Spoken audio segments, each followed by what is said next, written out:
最後有請我哋嘅國師陳雲。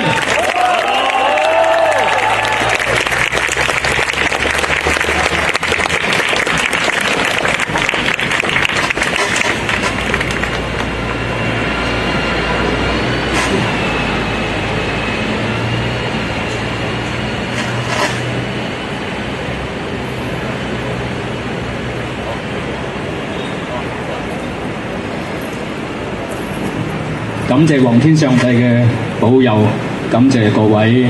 香港人民嘅出席。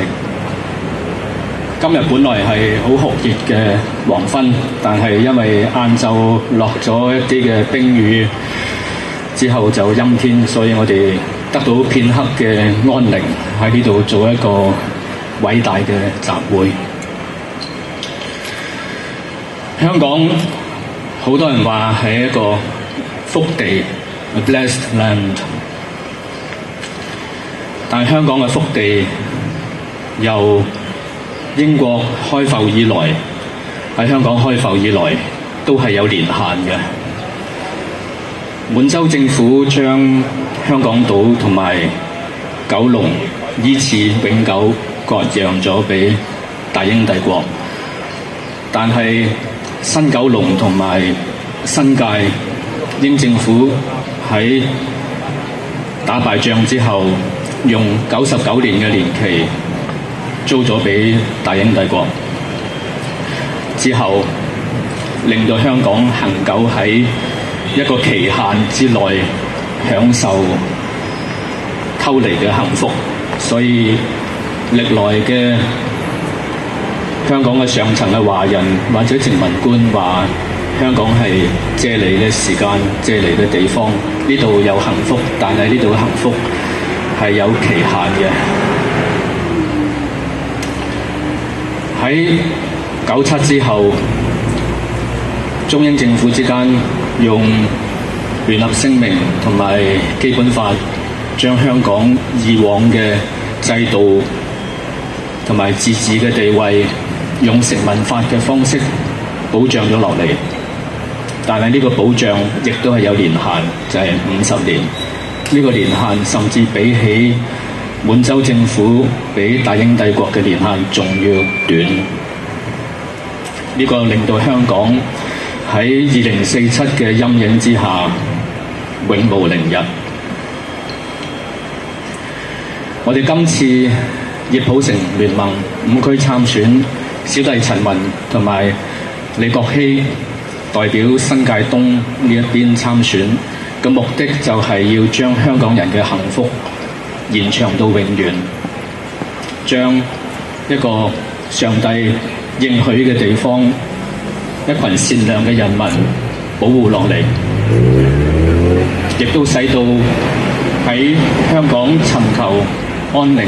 同埋安定生活嘅大陸人、南亞人同埋其他地方嘅人嚟到香港之後，得到恆久嘅法治同埋安定嘅保障。我哋用嘅方法係用英國嘅方法，用光榮革命嘅傳統，即係話用一次嘅無痛嘅革命，用締約嘅方式，即係話用香港基本法入邊嘅修改嘅條文，將第5條嗰個50年不變嘅字眼剔除之後，令到香港嘅特別行政區嘅實現主權同埋自治地位係得到永久嘅保障。咁呢個我稱之為中港之間嘅重新立約。咁呢個係可以令到香港得以長治久安，亦都係用一個溫和憲制嘅方法，用嘅係憲制主義 （constitutionalism）。要所達至嘅就係 constitutional rule 憲政。憲政係我哋華夏社會面對西方挑戰以來嘅最大嘅努力，亦都至今未曾成功。孫中山先生講嘅革命未曾成功，同志還需努力，就係我哋華人嘅憲政嘅建設未能成功。喺台灣嘅憲政建設，亦都係因為中華民國國體同埋台灣本土化或者係本土運動之間，或者台獨運動之間嘅拉扯，亦都未曾完成。中國大陸更加不必談，未行憲、未民選，亦未有法治。香港係處於半憲政嘅狀態。我哋有基本法賦予我哋嘅自治地位，我哋喺國際社會嘅政府行為幾乎等同一個國家成員國，但係我哋嗰個憲政只得50年，而呢個50年嘅憲政保證呢，係令到中共有藉口干預香港，因為2047年由於要交翻俾中共呢，成為一個直轄市又好或者直接管轄嘅地區呢，咁所以香港喺97之後係面對中國嘅赤化同埋干預，而特區政府乃至於議會同埋社會之間嘅財閥又好、精英又好、一般嘅平民百姓又好，亦都係束手無策，因為既然中共要喺2047年收翻香港，故此香港嘅準備就係逐步同中國拉近距離同埋接軌，呢個係香港喺97之後無法達至有效統治，亦都無法行使自治權嘅原因。而中國政府喺呢個過程入邊，佢不斷輸入殖民，不斷干預我哋嘅制度，不斷佔領我哋嘅法定嘅組織同埋各種嘅專業團體，包括喺上個月嘅醫務委員會都想用一次嘅法案嘅改革，加派一啲特首委任嘅成員入去，希望可以輸入大陸嘅醫生同埋護士，從而改變我哋香港人嘅生活嘅方式，控制我哋嘅健康同埋得到我哋嘅個人私隱。呢啲嘢喺97之後不斷發生，我哋要阻止佢，就只能夠係用修憲嘅方式，用一次好和平嘅修憲方式。而呢個係亦都係英國嘅傳統，亦都係美國嘅傳統。我哋知道世界上目前嘅第一大強國係美利堅合眾國 United States of America。United States of America 佢係用聯邦憲政嘅方式嚟到立國。每個州之間有自己嘅州主權，稱之為 state sovereignty。有統一嘅貨幣，當然亦都有聯邦法院，但係亦都有各州嘅獨立嘅立法。香港嘅情況係比起美國嘅一個邦享有更加大嘅主權，即係一個特別行政區嘅受基本法授權之下嘅主權。但係由於有年限，所以行使得唔好。我哋嘅做法就係要將佢延續。美國點解咁偉大？係因為美國係第一個用憲政嚟到建立嘅合眾國，第一個合眾國，第一個憲政嘅國家，所以佢一路成為強國至今。喺2次大戰之前，世界嘅強國，第一強國係大英帝國，稱之為 British Empire。大英帝國為何偉大？係因為佢係第一個用貴族嘅非流血革命、和平革命而達至嘅憲政國家，嗰個叫做大憲章運動 Magna Carta。喺2次大戰期間，有兩個大嘅強國出現，一個係納粹德國，一個係大日本帝國。但係呢兩個國家都不能持久，個原因係佢哋無法完成憲政。日本係嘗試用明治維新嘅方式嚟到達至君主憲政，但係君王嘅權力太大。德國即係普魯士，佢係好強大嘅軍事工業國家，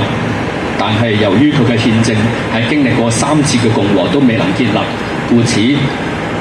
喺2次大戰嘅期間，佢被盟軍擊敗。2次大戰之後冒起嘅第一強國，至今嘅強國係美國。我哋今次香港要做嘅事，雖然係為咗自己少少嘅安定繁榮同埋永續我哋嘅幸福，由50年嘅年限延續到長遠嘅幸福，但係我哋要做嘅事係要同美國看齊。我哋有英國嘅憲政傳統同埋法治傳統、普通法嘅傳統，呢個令到我哋香港享有金融中心嘅保障。同埋法治嘅基礎。銀行嘅做事方式喺70-80年代之後，港幣同英鎊脫離咗，跟住同美金掛咗鈎。同美金掛鈎之後，港幣實質上係美金嘅代用券、代用幣，喺香港代用幣。加上我哋華人社會，特別係我哋廣東、嶺南、福建一帶嘅南方中國嘅社會嘅人係比較務實、理性，同埋係着重實效經驗。呢樣嘢中英美三個大傳統加埋一齊，成為香港嘅國際大城邦。呢樣嘢係我哋華人社會或者華夏社會嘅珍貴嘅寶藏。延續一國兩制，使到我哋嘅50年不變變成係恆久嘅自治嘅保障咧，實際上係使到我哋華夏社會得到一個中英美三方面嘅政治遺產嘅地方，得以保存同埋發揚光大嘅地方。如果中共要制止呢樣嘢，基於佢嘅內部安全或者基於自爆而想制止呢樣嘢咧，可以話係愚不可及嘅。往後嘅中國將會失去一個承繼中英美偉大傳統嘅香港城邦嘅政治參考同埋制度嘅指引，而往後亦都會跌跌撞撞，永無寧日。喺今日喺呢個誓師大會開始之前，得悉主張港獨嘅陳浩天先生嘅立法會候選人資格係被取消咧，我係心下一沉嘅。我係贊成港獨，因為香港既有誓言主權，港獨係無從做起嘅。但係我係贊成佢有參選權嘅，佢可以有公平嘅競逐場所，由選民決定佢是否係得勝或者得到幾多票，時候佢發揮佢自己嘅政治能耐，繼續活動，有年青人嘅活力繼續活動。我所擔憂嘅係中國政府好可能係畏懼喺未來嗰幾年或者係未來嗰幾個月會面臨經濟崩潰或者係自爆，於是佢要用司法覆核或者係憲制危機嘅方法，令到下一屆嘅立法會無法產生，於是就會重複喺97之後嘅臨時立法會嘅做法。臨時立法會做法將會係用政府委任，即係中共委任，用呢個方式嚟到面對自爆同埋嚟緊嘅各種嘅金融衝擊。呢個將會係中國嘅災難，亦都係國際社會嘅災難。因為香港係控制咗，唔單止控制咗中國嘅財富、中國嘅金融流動，亦都係國際社會喺度做金融交易嘅地方。立法會嘅制憲功能、立法功能、制衡政府、制衡行政主導權力過大嘅特首功能，必須要保存，先可以令到呢個金融中心得以運作嘅。故此喺呢度，我忠告中共小心為國，否則將會成為民族嘅千古罪人。由於香港過去係有中英雙語嘅傳統，而今亦都有中英雙語嘅傳統，所以以下將會用小弟已經變壞咗嘅英文，變壞咗㗎啦，簡單講一段好短嘅説話。My fellow Hong Kong citizens, my countrymen of this New Territories East electorate, I'm Wen Chin, a scholar, a writer, a theorist, and now I come out for election. It's a hard decision, but I must do it because Hong Kong is at the turning point of its history. Hong Kong is a blessed land, but in the past it's only blessed for 99 years during the English or British colonial rule. And after 1997, after the handover of the sovereignty of Hong Kong to the People's Republic of China, the blessed period of us Hong Kong people is even shorter, is now made to be blessed for only 50 years. And our country that holds our sovereignty or claimed to hold our sovereignty, the PRC, is an undemocratic communist regime, a terrorist regime. What happens to Hong Kong when it is handed to a terrorist regime for 50 years? The PRC will intervene in Hong Kong and make Hong Kong red, so that in the year 2047, Hong Kong will be handed over to China again for its direct rule. What we are doing now is to change this tendency, change this painful path, change the fate of us Hong Kong people. We are doing a very simple thing, a thing that the English people have done centuries ago in the Glorious Revolution. What we are going to do is just to change maybe just one article of the Basic Law, so that the validity of our Basic Law is made forever, is extended indefinitely. We hope that our fellow citizens understand what we are going to do, so that Hong Kong will remain blessed by Almighty God. Thank you for coming, and long live Hong Kong. Long live Hong Kong. Long live Hong Kong. Long live Hong Kong. Thank you. May us be blessed again by Almighty God.